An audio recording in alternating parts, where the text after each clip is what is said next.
Recording 10A. Many people believe that one day we will form a colony on another planet.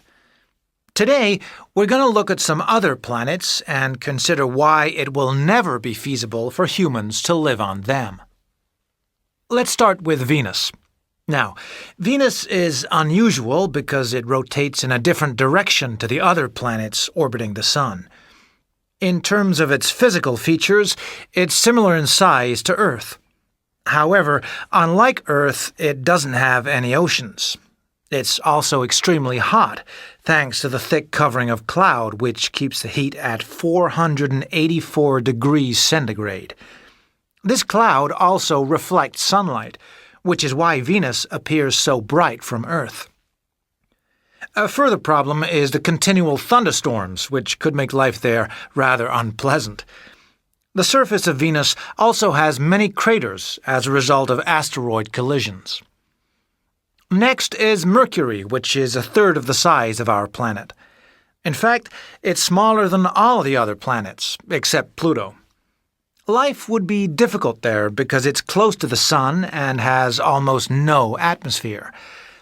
On Mercury, the temperature varies more than on any other planet in the solar system, and as it has no water, it is unable to sustain life.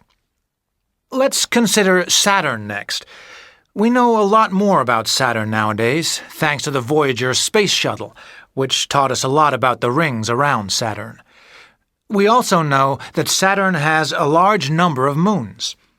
Saturn has barely any solid surface, as its composition is mostly gas. It's also extremely hot, making life for humans impossible. Recording 10B. Astronaut. Atmosphere. Commercial. Explorer. Exploration. Galaxy. Horizon. Horizontal. Outer. Satellite. Solar system. Sustain. Universal. Recording 10C. You will hear two science lecturers discussing space exploration. Hello, John. How was your conference on space travel? Hi, Susan. It was great. We heard some fascinating speakers, especially one fellow who was an expert on Mars. He thinks it's quite feasible for humans to live there in the near future. Well, if we spent the billions of dollars that go into space research on looking after our own planet, then perhaps we wouldn't need to worry about the Earth being uninhabitable in 100 years' time. Nor would we need to look for another planet to colonise. Yes, but there are some important things that space exploration can teach us, especially about the history of our own planet and its atmosphere. That sort of knowledge could help us solve some of the problems that threaten our planet. Still, I don't really see why they have to send astronauts into space. Robotics is so much more advanced now. Why can't they simply send robots?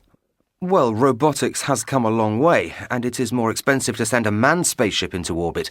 But the biggest problem with robots is that they have to be programmed for every possible eventuality. Yes, I suppose you're right. Robots just can't react to situations independently the way that humans do. They still need us to tell them what to do. That's right. Robots may have come a long way, but if you're going to go to all the expense of building one, you really need to make sure it's going to work when it gets there, and they don't tend to take risks with new and untested technology. What if it lets you down? So instead, a lot of the space technology nowadays is actually based on the technology they used in the 1970s, because we know that it works and it's reliable. So, do you think it will ever be possible to send robots to Mars? I'm not sure. One of the speakers spoke about that, and he says that communication would be a problem. Is that because of the conditions? I mean, those extremes of temperature and even the atmosphere itself would probably create an awful lot of interference. Yes, but they're both issues that can be dealt with. No, the real problem is simply how far away it is. That would cause long delays before the robots received any messages about what to do next. So, for the moment, they don't think it's feasible. That makes sense.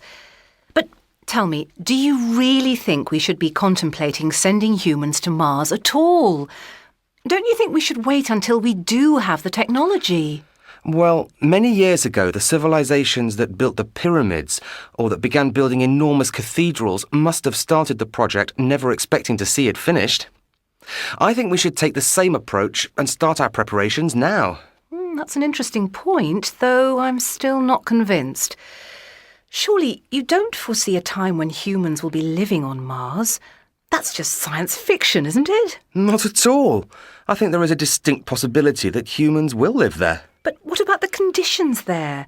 Even the dirt on the ground could kill us. Yes, I agree with you there, but we can easily build a self-contained structure there so people don't need to go outside. I suppose the ground does also contain a lot of resources, so getting metals wouldn't be a problem. That's right. A lot of building materials could be found there, but there are still many risks involved. Yes, what about radiation? I don't think there will ever be a way to shield us totally from cosmic radiation, even inside a spaceship. I can't agree with you there. Astronauts have been travelling in space for a long time now, so that shouldn't be too much of a problem for us. I just don't think we have enough experience of living in space long term.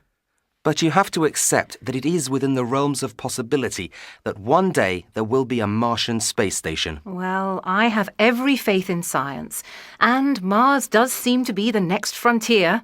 So, yes, I imagine we will eventually send a space mission there.